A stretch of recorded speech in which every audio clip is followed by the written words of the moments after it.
It's me, Mr. G, here on the Riverwalk to hide some rocks and to find other rocks too.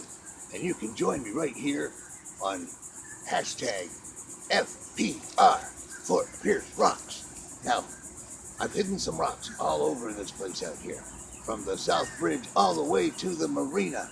And all you've got to do is come out here and find these rocks, because Fort Pierce rocks. Was that a take? Huh? Oh, what? Do it again. Hold on. Wait. I'm gonna video it. Oh, I see. Hold on. So you might ask yourself, how can a man stand to be in the Florida sunshine with a denim coat on? You might ask. I can do this because I am cool. It keeps cutting off.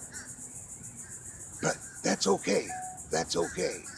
It's all free, and you can come down here to this public place where everyone is allowed to look for rocks. Make them real pretty too, okay?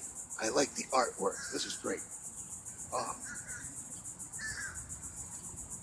We're at the Riverwalk headquarters, as a matter of fact, yeah. And some say I sound like William Shatner. No. Ignorance is the greatest form of flattery. No. Flattery is the greatest form of ignorance. No. Mimicry is a flattering concept. Yeah. Go find some rocks. Come on.